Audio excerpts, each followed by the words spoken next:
Hello friends, welcome to a new episode of Drishti IAS editorial analysis. In this editorial analysis, we do three things. First of all, we link the editorial to the UPSC syllabus. Secondly, we try to understand the key points of the editorial. And thirdly, if any key concepts have come in the editorial, we also discuss that. So now let us begin today's editorial analysis. We have taken today's article from Hindustan Times and it has appeared on 10th of June. The title of the article is A Threefold Test for New Legislations. And it talks about three tests for every new legislation that is being made by the government. First, has it been subject to scrutiny? Secondly, how will it be implemented? And thirdly, is it appropriate for the issue? And this article has been written by Chakshu Roy of PRS. Now let us look at its linkage with the syllabus. So the article connects with GS paper 2, where we have governance, constitution and polity. And under this it connects with functions and responsibilities of the union and the states, because the union and the states use their ordinance making power when the legislatures are not in session. And it also deals with parliament and state legislatures, their functioning, which is to make laws. So after establishing this linkage with the syllabus, now let us look at the key points of the article. So this article basically deals with the lawmaking process and the challenges therein. And it says that a threefold test is needed for all new legislations that are being framed by the governments. And this becomes more important when the government is taking recourse to the ordinance making powers. Because when the parliament or the state legislature makes laws, then it follows a particular process. But when the government uses this ordinance route to make laws, then all these are bypassed. But this ordinance making power is only used in emergency situation when the legislature is not in session and there is urgent requirement of a law for dealing with a particular situation. So the threefold test that has been suggested in this article are: first, has the law that has been made by the government been subjected to scrutiny? Secondly, how that law which has been made will be implemented on the ground? And thirdly, how the law that has been made is appropriate for the issue, how it will be decided whether that law is actually addressing the issue for which it has been framed. So the article starts by saying that the government has been on a law making spree. Spree means that without any restraint. So in the past 2 months, the government has passed around 10 laws, and some of these have been warranted on account of dealing with the COVID-19 pandemic and because the parliament is also not in session. So the Constitution of India, it empowers the government to make laws through ordinance route when the parliament is not in session. And the articles which are important to know are Article 123, which is used by the central government for passing an ordinance, and Article 213, which is used by the state governments to pass ordinances. And in the article, it is further stated that the Indian statute books, which contains all the laws that have been framed in India, they are overflowing with over 6,000 laws made by the central government as well as by the state governments. And why this situation has arisen? Because lawmaking is considered as the panacea for all the problems plaguing the country. So for any problem, a law is there. Whether the law is actually helping in curbing the problem or making the problem more acute, that is another question. So the article also says that the laws are preferred instrument of problem solving for the governments. But at the same time, it makes this point that laws are a blunt tool and they have a large impact. So how are the laws a blunt tool? Because the laws are not very specific or precise. So they address a question very bluntly, and that is why they have a very large impact.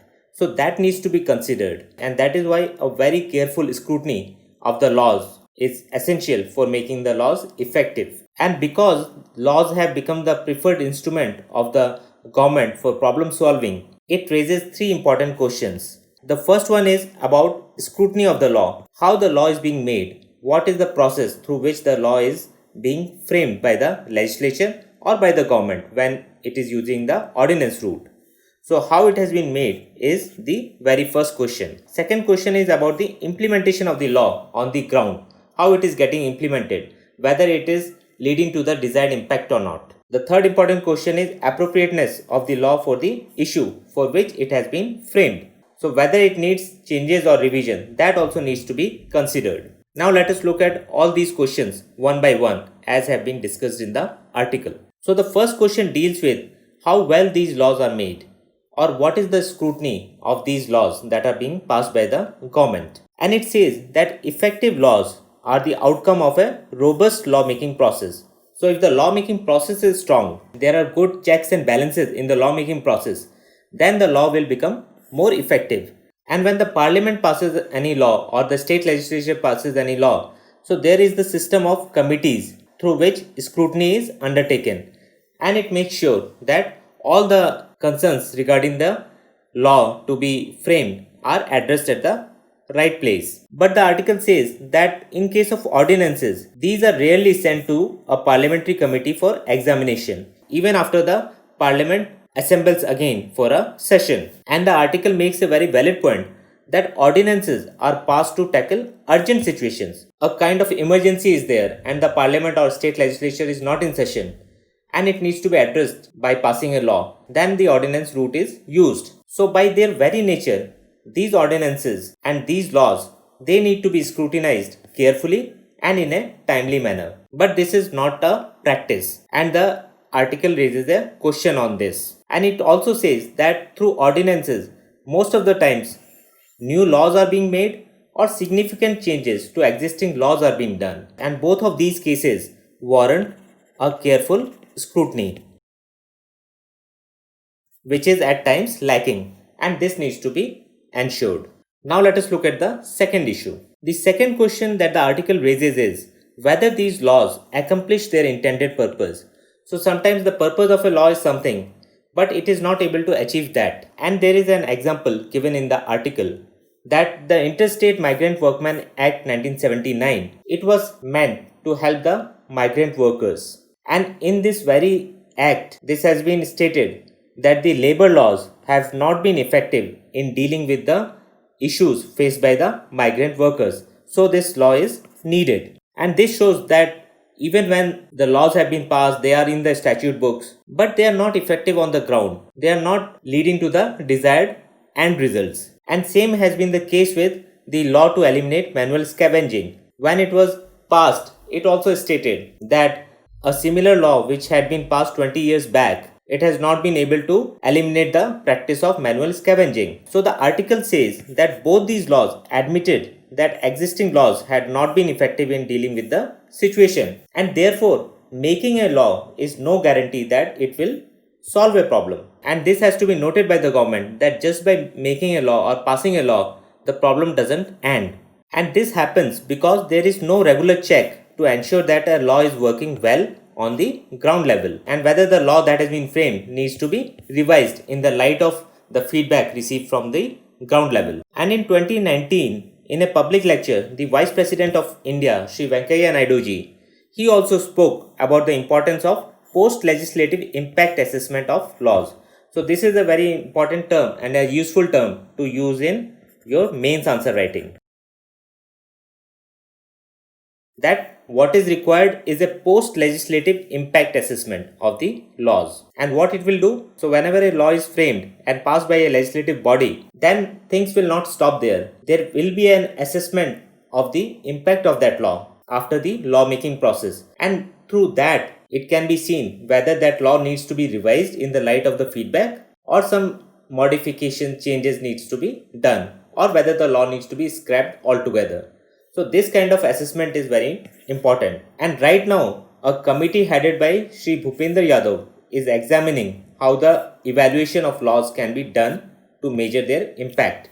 So this is a parliamentary committee set up in the Rajya Sabha, and this is examining how the evaluation of laws can be done to measure their impact. And this will be very helpful to reduce the gap between the intent of the laws and their implementation. So many a times the intent of the law is very good. It is very honorable, but the way that law gets implemented on the ground, it totally vitiates the intention of the law, and sometimes it is at cross purpose of the intention. So that needs to be avoided, and this can only be done when there is a post legislative impact assessment of the laws. So this needs to become a practice with all the laws. Now let us look at the third point raised in the article. So the third point deals with whether the use of laws is appropriate in a particular situation. And here the article gives an example that in the 1960s, two American academics, one was Kaplan and the other was Maslow, So they gave a phrase that if all you have is a hammer, everything looks like a nail. And what does this mean is that sometimes there is over reliance on a familiar tool, irrespective of its suitability to solve a particular problem. And here a very good example is the use of sedition law or the misuse of sedition law by the enforcement agencies. So everything and anything which is even slightly not in expectation of the government line, the sedition law is applied very liberally. So something like that happens, that you apply a law without applying your mind. So that needs to be avoided. And the article explains this by giving an example that how the use of laws to deal with complex issues thrown up by the COVID-19 pandemic resulted in this kind of strange situation where the laws were passed at cross purposes. So the lockdown was announced to deal with this COVID-19 pandemic and it led to the closure of establishments. Obviously, the migrant workers were left with no livelihoods. To provide relief to the migrant workers, the government came up with this idea and it asked the employers to pay full wages during the lockdown period. Now, these businesses were also facing financial trouble and they were also not earning any income. So, in their distress, they approached the Supreme Court and the court directed the government not to take any action against the businesses for not paying wages because they are also facing difficulties. And due to this situation, the migrant workers were left high and dry and they had to leave the cities to return to their hometowns. And now when the establishments have started opening after the lifting of the lockdown restrictions, there is an acute shortage of workers. And to tide over this, certain state governments then again passed laws allowing 12-hour work shifts. And the logic behind this was that the less number of workers can work for a longer time period and this can overcome the labor shortage problem. And the article says that in hindsight, the passing of such laws, it seems that these legal measures were not appropriate to address the distress faced by both the workers and the businesses. And this shows that the laws were passed without much careful thought and planning. And that's why they were at cross purposes. And they were not taking into account the challenges faced by all the stakeholders. So finally, the article makes a point that for laws to be effective, and which should be the end goal of any lawmaking exercise, they need to be 1. Carefully made, 2. Regularly sharpened. That means a regular feedback process needs to be there, where whenever needed, they are revised and made more precise to address the problem. And thirdly and most importantly, these laws that are made, they have to be judiciously used.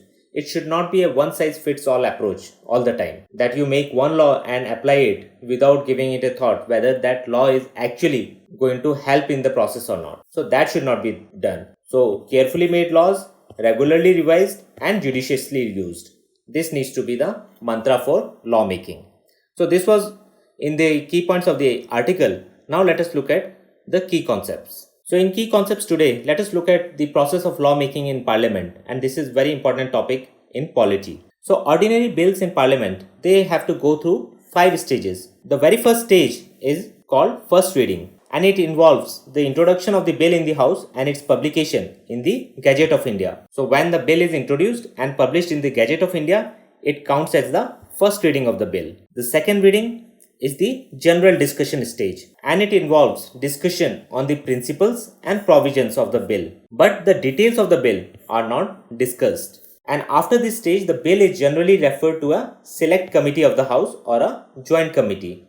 And what is the difference between a select committee and a joint committee? So a select committee will consist of members of the house where the bill has originated, and a joint committee will consist of members of both the houses of parliament. And when this bill reaches the committee stage, these committees are required to examine the bill in detail. So in the general discussion stage, detailed examination of the bill is not happening. But in the committee stage, the bill is getting examined in detail. And in this stage, the provisions of the bill can be amended without altering the underlying principles. This is very important. And after completing the scrutiny and discussion, the committee reports the bill back to the house with its recommendations. Then it reaches the consideration stage.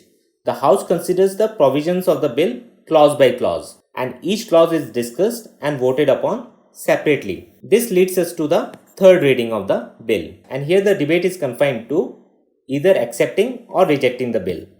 No amendments are allowed at this stage. And after the passage of the bill, it is authenticated by the presiding officer of the House and transmitted to the second House. So after 3 readings of the bill gets transmitted to the second House. And in the second House, the bill passes through all the 3 stages again. And if the bill is passed by both the houses, it is sent to the President for his assent. But in case of a deadlock, a joint sitting of the 2 houses is summoned by the President. And this happens under Article 108. Here another important thing to note is that if it is a money bill, then obviously Lok Sabha has more powers and there is no provision of joint sitting for that. And money bills are covered under Article 110.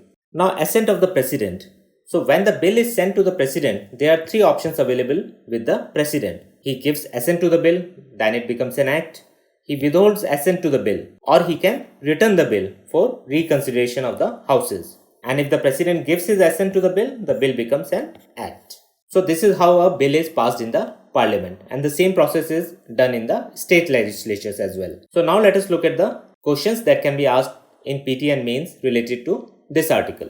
So in prelims you can be asked about the stages of passing a bill. You should be clear about the 5 stages, how a bill passes from which stage to the next stage, and also in which stage amendments are allowed and in which stage amendments are not allowed.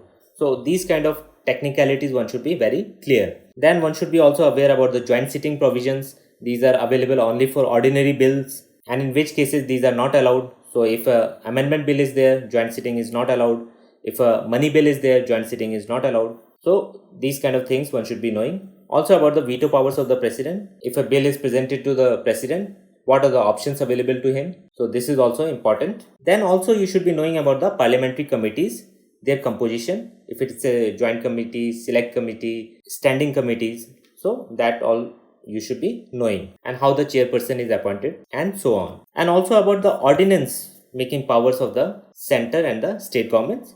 Which are the articles which are in use for these ordinance making powers. So Article 123 for the central government and Article 213 for the state governments. And also about the sessions of Parliament, because ordinances are passed by the central or the state governments when the legislatures are not in session. So which are the sessions and how long the ordinances are effective after the legislature resumes its sessions.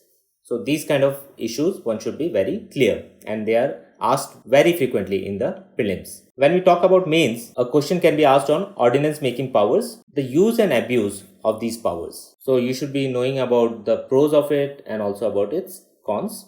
Then you can be also asked to give suggestions for improvement in the lawmaking process. So from this article also you got some idea about how the lawmaking process needs to be made better. So the laws need to be more carefully scrutinized. They need to be effective for the purpose they are being made through regular feedback. There should also be a process of post-legislative impact analysis of laws. And finally, they should be judiciously utilized for the intended purpose only. So all these are suggestions that can be given. Then also the obsolete laws and the outdated laws which are not serving any purpose but they are still in the statute books. So they need to be removed, and for which the government has been active, and also the Law Commission has recommended that the obsolete laws need to be repealed, and a Ramanujam committee was set up by the central government in 2014. So these are the kind of things that you can mention in your answer in mains. So this was all in today's editorial analysis. We'll see you next time with another editorial. Thank you.